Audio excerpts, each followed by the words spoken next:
bienvenida a nuestros estudios a la doctora Catalina Mendoza. Ella es directora delegada del Consejo de la Judicatura en la provincia de La Suay. Tras los cambios en el Consejo de la Judicatura, ella ostenta este importante y delicado cargo, pero es también una experta en temas de género. Le damos la bienvenida, doctora Mendoza. Comencemos por el cargo que usted ostenta. ¿Cómo ha encontrado este organismo que estuvo también bajo la lupa de una importante organización que ha introducido cambios bastante drásticos en el ámbito político, administrativo en el país, como es el Consejo de Participación Ciudadana y Control Social? Bueno, muchísimas gracias. Para mí siempre es un gusto compartir con la ciudadanía, en este caso, la información respecto al Consejo de la Judicatura de La Suay. Para mí es realmente un honor estar al frente de la delegación provincial de La Suay del Consejo de la Judicatura por el momento político que vive el país, un país que espera cambios respecto de la forma como el Consejo de la Judicatura tiene que desempeñar su rol. Es importante decirle a la ciudadanía que el Consejo de la Judicatura tiene la función de gobierno, de administración. No es un órgano o no es un poder que está sobre la función judicial. Es, como dice la misma ley, es un órgano instrumentalizador de las condiciones para que la Administración de Justicia pueda desempeñar adecuadamente su rol. Lamentablemente, durante algún tiempo se le puso al Consejo de la Judicatura como un órgano superior respecto a la Administración de Justicia. Entonces, nuestro rol como Consejo de la Judicatura es favorecer las condiciones para que la Administración de Justicia pueda desempeñar adecuadamente su rol. Intentando llevar las cosas a su cauce normal, haciendo realidad la independencia de la función judicial. Sí, justamente una de las principales críticas en estos últimos años ha sido la falta de independencia de la justicia a nivel nacional, a nivel del país, críticas que llegaron incluso desde fuera, críticas externas con informes y documentos profundos que hacían un análisis de esta falta de independencia de la justicia en el país. Este es un reto. Vemos que hay justamente que enfrentar temas como, por ejemplo, el uso excesivo o abusivo para muchos del error inexcusable, por ejemplo, para determinar los resultados o las respuestas que debían dar algunos jueces. Sí, ciertamente cuando hablamos de la independencia del Poder Judicial, nos debemos referir a la independencia externa y a la independencia interna. La independencia externa tiene que ver con esa posibilidad de poder administrar justicia sin interferencias de ningún otro poder del Estado, ¿no? Sobre todo me refiero al Poder Ejecutivo. Y otro tipo de interferencias, ya no solo de tipo político, sino también de tipo económico, ¿no?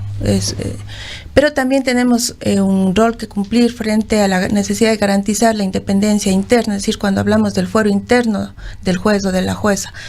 Entonces, si no podemos interferir y no debemos interferir en la independencia del Poder Judicial ni externa ni internamente, al Consejo de la Judicatura sí le corresponde garantizar condiciones, por ejemplo, para que ese fuero interno del juez y de la jueza se vaya formando adecuadamente, por ejemplo, con procesos de capacitación, de profesionalización, de formación, como los casos, por ejemplo, que se acaban de mencionar hace un momento, ¿no?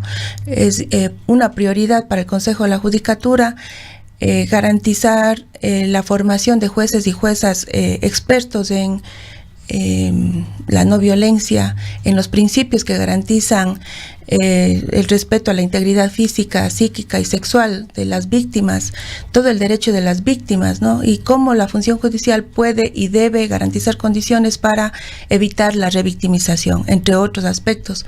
Entonces, todo ello hace que el Consejo de la Judicatura sea un órgano más bien administrativo y garantista de las condiciones para que la función judicial pueda desempeñar adecuadamente su rol.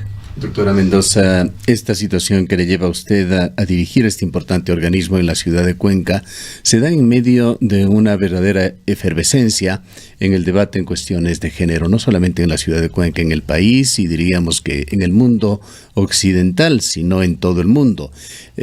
Usted tiene una posición particular, una visión particular importante de escucharla. Primero, es una mujer en un importante organismo de soporte a la justicia como es el Consejo de la Judicatura.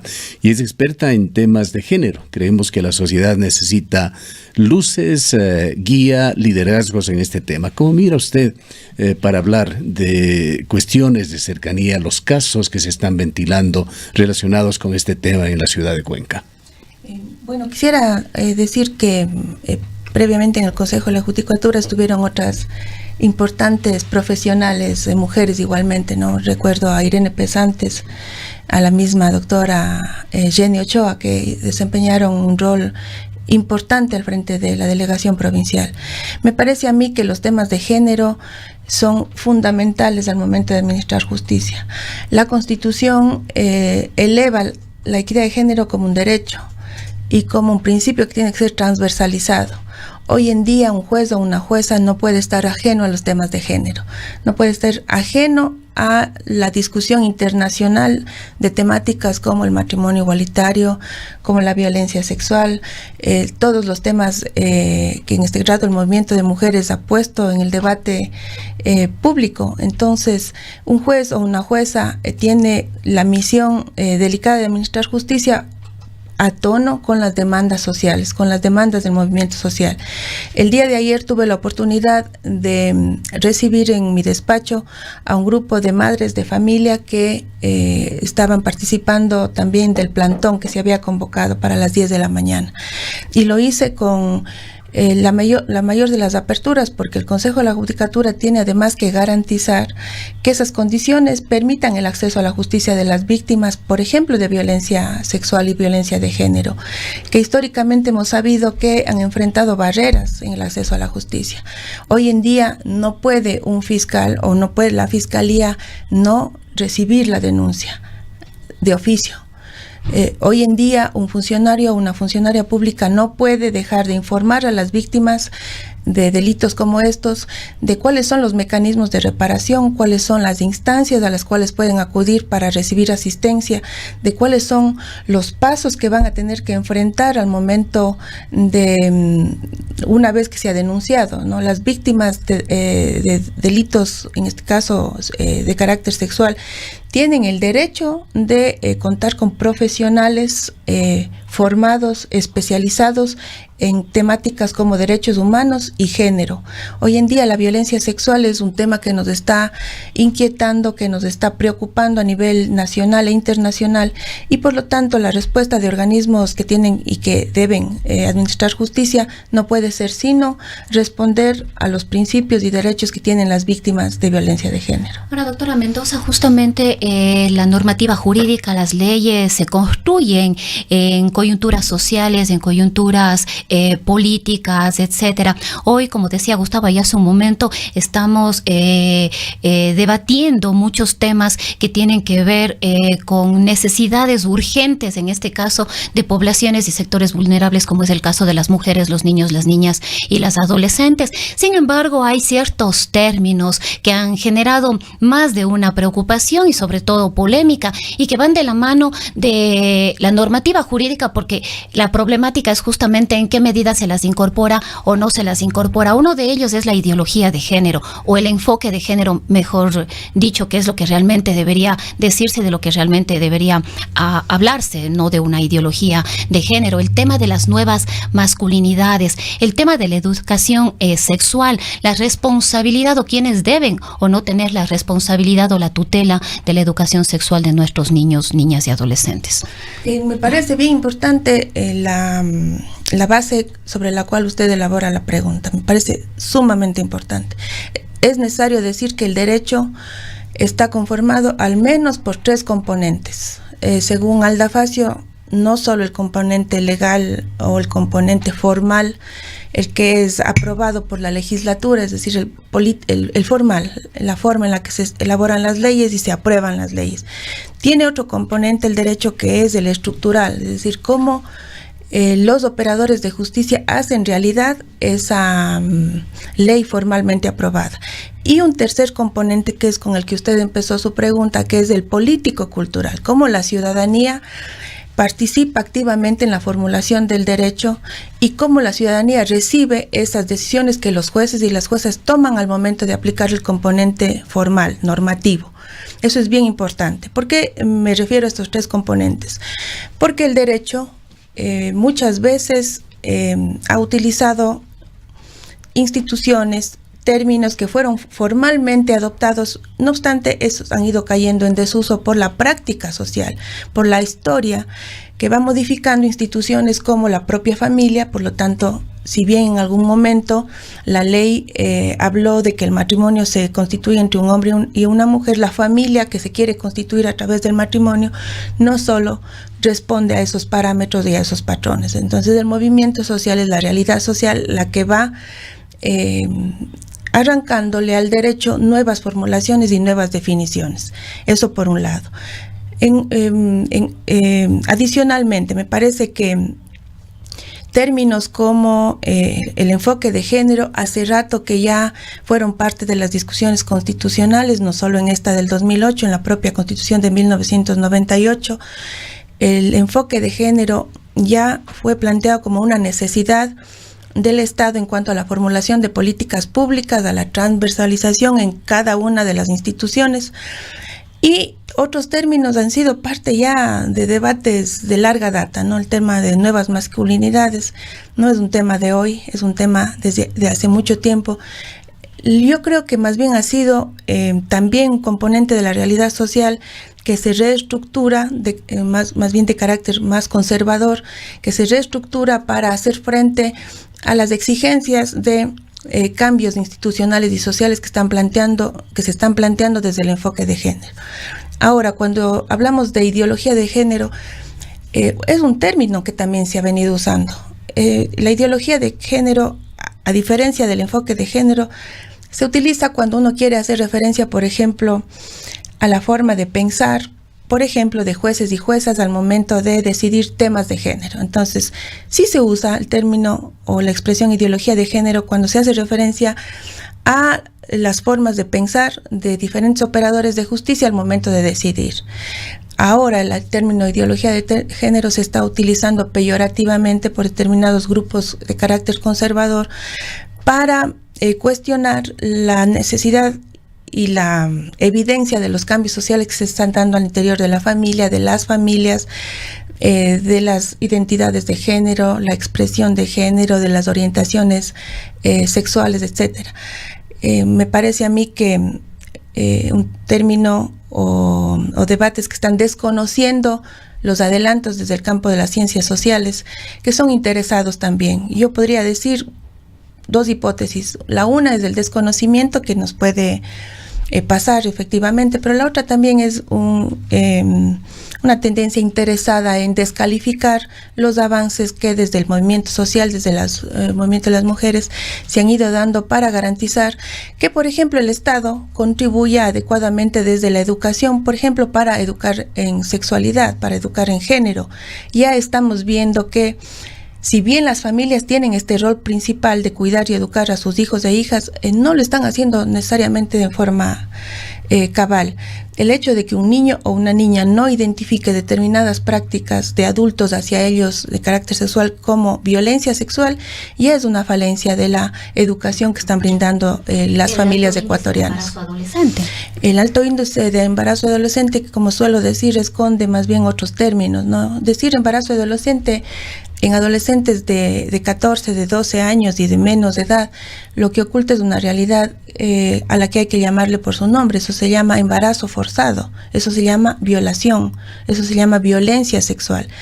Y por lo tanto no puede ser, no puede su respuesta o su solución venir como de respuestas, yo diría, muy superficiales, como la abstinencia que he venido escuchando en estos últimos tiempos. Para nosotros, doctora Mendoza, neófitos en el tema, más fácil entender términos como equidad de género, pero esto de la ideología de género, ¿qué significa? Es además, por otra parte, algo que ha sido colocado como un tema en las agendas de los partidos, de las tendencias políticas. Yo quisiera poner un ejemplo más coloquial, más cotidiano.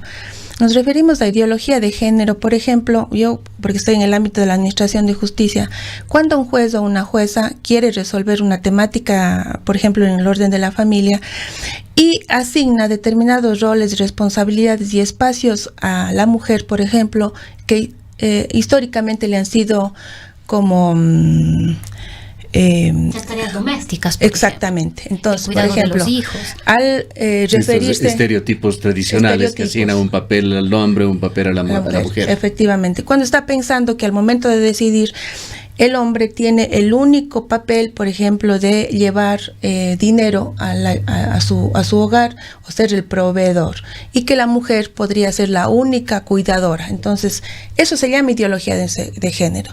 La reproducción de papeles, de patrones, de estereotipos que históricamente se han impuesto, esa era la palabra que no se me venía a la mente, se han impuesto a hombres y mujeres como si fueran estáticos. Pero ¿tiene que ver esto con ideologías de izquierda o de derecha? No tiene nada que ver con ideologías de izquierda o de derecha. La forma de concebir a hombres y mujeres ha sobrepasado las ideologías de izquierda y de derecha. Es por ello que muchas veces escuchamos a gente de izquierda o de derecha reproducir patrones, roles tradicionales en hombres y mujeres. El enfoque de género es otra cosa. El enfoque de género es una herramienta que nos permite analizar una realidad social, cómo se construyen a hombres y mujeres. Y cuando hablo de construcción, estoy hablando de que las sociedades, esta u otras sociedades, van asignando a través de la cultura, a través de la educación, papeles a hombres y a mujeres. El enfoque de género nos permite analizar esos papeles, esas responsabilidades, esos espacios tradicionales que se asignan, que se imponen a hombres y mujeres, y nos permite analizar las brechas que eso implica. Por ejemplo, si históricamente a las mujeres se les asignó el rol de cuidado y de protección de la infancia, esa asignación ha significado explotación en la realidad social, porque las mujeres están trabajando muchas más horas que los varones en el ámbito del hogar a la semana. En el caso urbano y en el caso rural, muchas más horas. Adicionalmente, la triple carga que se llama en el caso de las mujeres, que no solo desarrollan el rol privado, el rol público, sino también el rol comunitario. Entonces, el enfoque de género siempre nos va a permitir visibilizar que esas asignaciones impuestas implican discriminación, implican explotación e implican violencia. ¿Cómo no hablar de explotación si una mujer termina trabajando muchas más horas a la semana que un varón de su misma que está en su misma situación? ¿Cómo no se va a hablar de explotación cuando las niñas, cuando las adolescentes hacen mucho más trabajo doméstico que sus hermanos varones? O en las zonas rurales son las niñas, las adolescentes las que no pueden asistir a educarse, son las que tienen que quedarse en el hogar cuidando el hogar y haciendo las tareas domésticas. Y también el enfoque de género nos permite hacer propuestas para transformar esa situación. Por eso es que es tan cuestionado el enfoque de género, porque implica transformar la situación histórica en la que hombres y mujeres hemos vivido históricamente. Entonces, cuando las mujeres a través del movimiento social cuestionan la violencia de género, cuando denuncian la violencia de género, eso implica que socialmente va a tener una reacción. Cuando la violencia ha sido utilizada para someter, para sojuzgar, para ubicar a la mujer en su puesto. Siempre comento de una investigación que tuve la posibilidad de hacer entre los años 98 y 2008. Los casos que en esa época se juzgaban con el delito de lesiones de hombres respecto de mujeres, ahora ya hay un delito autónomo, que es el delito de violencia contra la mujer y otros miembros del núcleo familiar. Se producía, por ejemplo, la violencia machista se producía cuando la mujer decidía dejar el domicilio conyugal, o cuando la mujer decidía iniciar otra relación afectiva, o cuando la mujer empezaba a desempeñar roles y papeles históricamente asignados al varón. Ahí la violencia machista se exacerbaba. Cuando las mujeres y el movimiento social denuncian la violencia de género, están denunciando las bases sobre las que se está construyendo la sociedad, y por eso es que otros sectores se organizan también para descalificar. Un tema que vemos como importante y que vale la pena destacar un poco es el hecho de que si bien el ampliar la normativa jurídica o las sanciones, por ejemplo, con la existencia ahora del femicidio en la normativa jurídica ecuatoriana es importante y son pasos importantes, pero vemos que las leyes no contribuyen a reducir, por ejemplo, los casos de violencia, y que más bien debemos trascender y pensar o repensar los procesos educativos que nos puedan permitir transformaciones sociales y culturales. Y ahí entramos en una nueva polémica ahora que hemos visto en estos últimos días, el hecho de a mis hijos los educo yo, por ejemplo. ¿Cuál debería ser la intervención del Estado frente al rol de la familia en los procesos de formación y educativos de los chicos? Si me permite, antes de escuchar su respuesta, porque es básicamente lo mismo, pero quisiera ser un poco más gráfico en esto, doctora Mendoza, añadiendo a lo señalado por Rosana. Y esto porque considero que los medios de comunicación deben ser canales también para orientar a la sociedad en estos temas que generan duda. Hay sectores que consideran muchas manifestaciones que se están dando como aberraciones. Posiblemente que se las hace con el objetivo de demostrar de una manera extrema y tratar de lograr quizá un objetivo intermedio de sensibilizar a la sociedad. Pero esto generan temas que ponen en duda si se está transgrediendo el derecho de terceras personas. Le pongo uno de los casos más polémicos, además de los de educación con enfoque de género, que ha sido un tema de debate en Ecuador. Por ejemplo, la adopción por parte de parejas homosexuales de niños. Con esta adición, le agradecería contestar la pregunta de Rosana. Correcto. Me parece que sería ingenuo pensar que la ley por sí sola pueda transformar una situación histórica de inequidad, de violación de derechos. La ley sí permitió, en el caso del femicidio, nombrar una realidad que existía y que, por no ser nombrada, por ejemplo, en las estadísticas nacionales no se advertía. Por ejemplo, en la investigación que yo hice desde el 98 al 2008, tuve que buscar caso por caso en la Corte Nacional de Justicia sentencias que me hablaran de las muertes violentas de mujeres en manos de maridos, de exmaridos, novios, parejas, o que tuvieran una situación de poder y que la muerte se hubiese dado por una circunstancia de género. Pero se juzgaban como homicidio o como asesinato. Hoy en día, el hablar de femicidio, entre otras cosas, permite nombrar una realidad y permite que esta realidad pueda constar en las estadísticas nacionales para que el Estado pueda intervenir en su prevención, en su investigación y en su sanción. Ya se nombra la realidad. La ley no va a cambiar la realidad social, pero ayuda a que el Estado pueda definir políticas públicas para enfrentar esa realidad.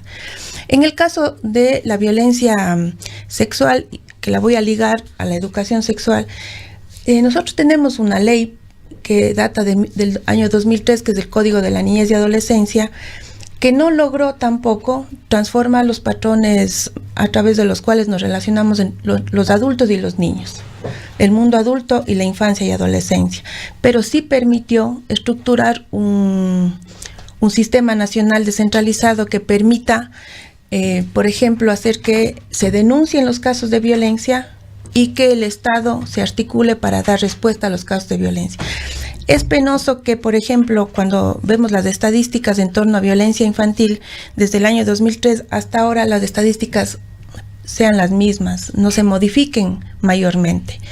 ¿Qué quiere decir esto? ¿Se están llevando mal las estadísticas? No, quiere decir, ¿o hay una inmovilidad en el tema? Quiere decir que los patrones culturales cambian muy lentamente y que si históricamente los adultos y las adultas se relacionaban con los niños y niñas de forma arbitraria, autoritaria, esos patrones culturales requieren más acciones del Estado para modificarse.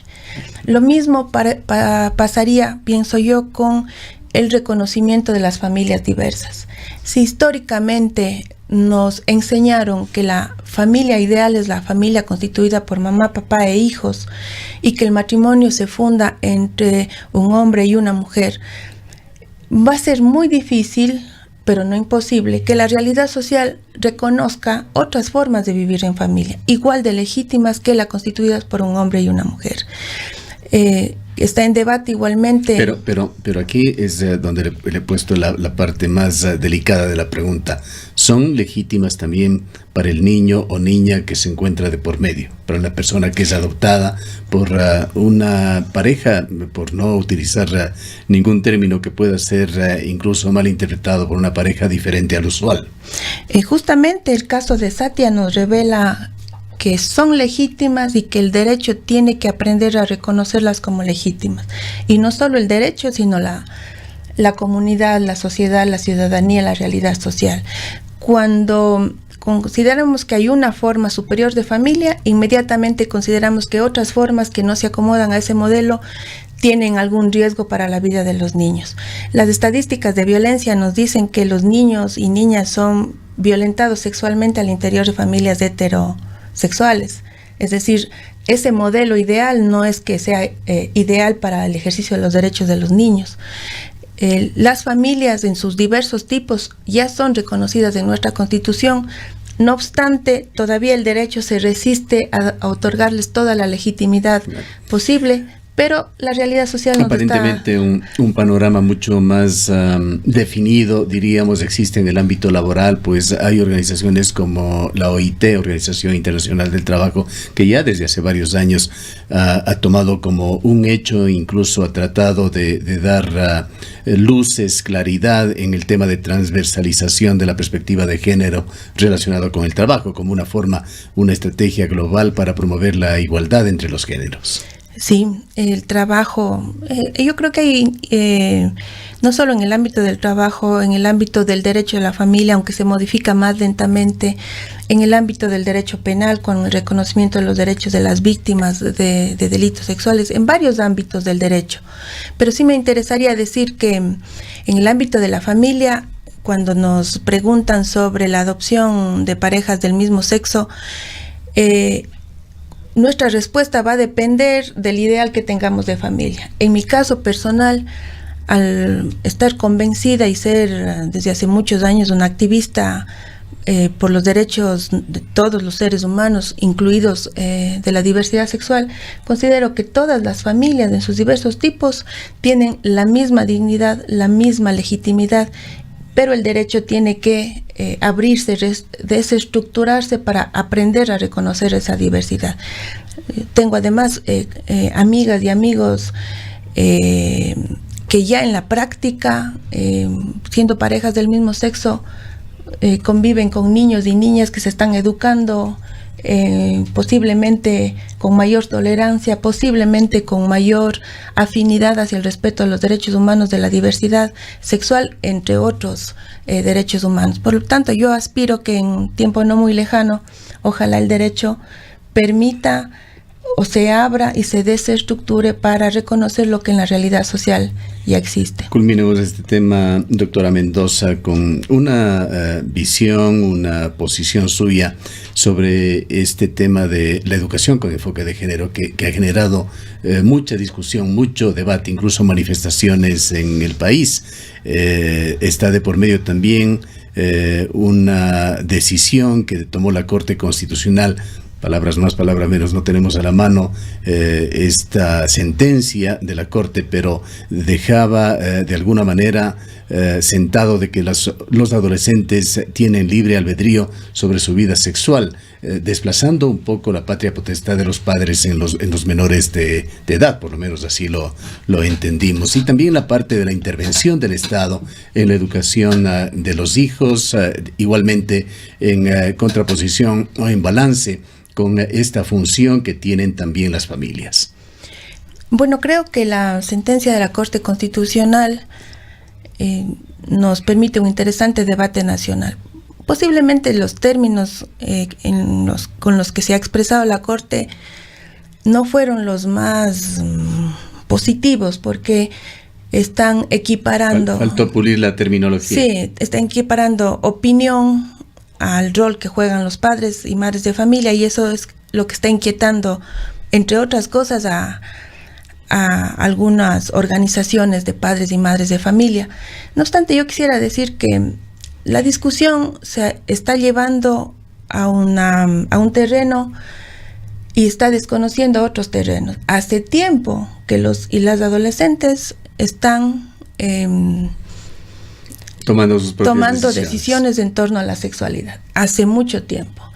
Y muchas decisiones que están tomando los y las adolescentes posiblemente no lo están haciendo con la debida información, porque si es que educáramos en sexualidad con información científica, objetiva, respetuosa de los derechos humanos, muchos adolescentes, como está comprobado en investigaciones que se han hecho a nivel internacional, si hubiese prevenido, por ejemplo, el embarazo adolescente, si hubiese cuidado que las decisiones de los y de las adolescentes impliquen el respeto a su cuerpo, el respeto a sus decisiones, que no sean impuestas muchas de estas decisiones.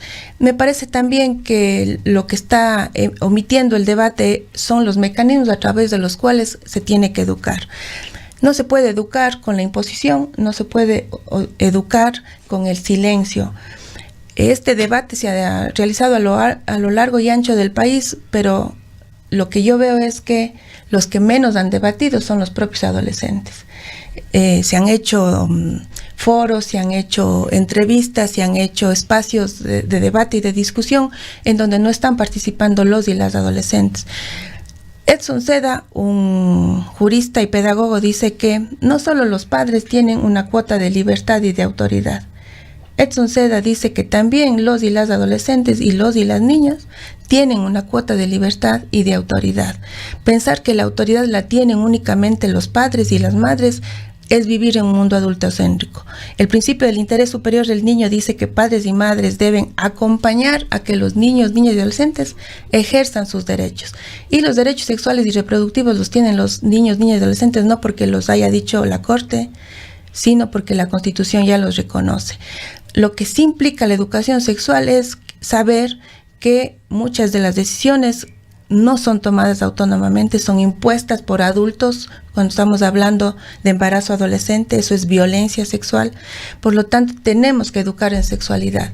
Y para ello, otro ámbito del debate sería cómo educamos a nuestros maestros y maestras para que estén capacitados y sean capaces de educar en sexualidad, nuevamente sin imponer, sino más bien acompañando el pleno ejercicio de los derechos de los adolescentes. Bien, retornemos al inicio y ya para culminar, doctora Mendoza, la serie de manifestaciones que se están dando en la ciudad de Cuenca desde la perspectiva de una autoridad que es usted ahora como directora delegada del Consejo de la Judicatura.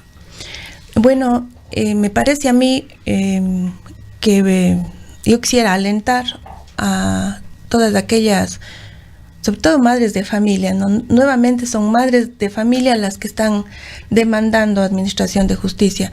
Yo quisiera alentar a todas aquellas mujeres a romper el silencio, a acompañar respetuosamente a sus hijas, a sus niñas y adolescentes en la presentación de denuncias con el fin de que la administración de justicia pueda dar una respuesta. No hay peor cosa que la impunidad frente a casos de violencia sexual. Me voy a referir en general porque no puedo referir a un caso específico. No hay peor cosa que la respuesta de la administración de justicia sea la impunidad.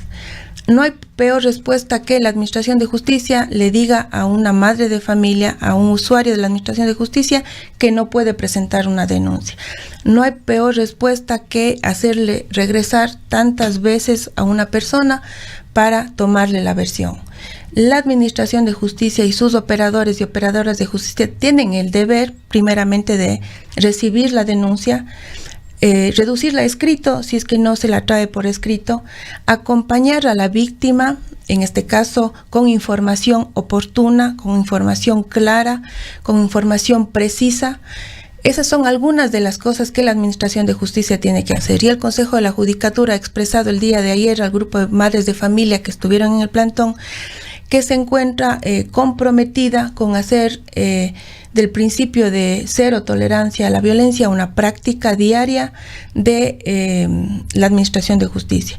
Yo quisiera decir también que la Administración de Justicia implica varios operadores de justicia.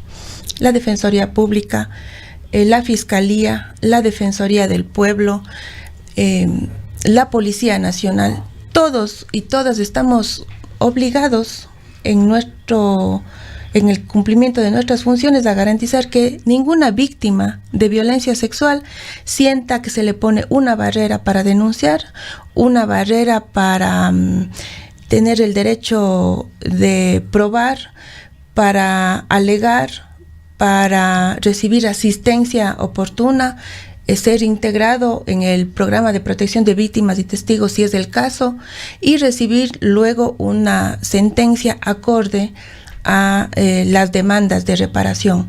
Y finalmente quisiera decir que el Consejo de la Judicatura forma parte de varios espacios, de la Mesa Cantonal de Erradicación de la Violencia. Por lo tanto, el Consejo de la Judicatura se somete al escrutinio público respecto de las actuaciones que tenga que tomar. Forma parte del Consejo Cantonal de Protección de Derechos y en ese sentido estaremos cumpliendo a cabalidad el rol que la Constitución, la ley y los organismos de los que formamos parte nos han impuesto. Bien, queremos agradecerle por su presencia. Muchas gracias. Han escuchado a la doctora Catalina Mendoza, directora delegada del Consejo de la Judicatura en la provincia de La Suay.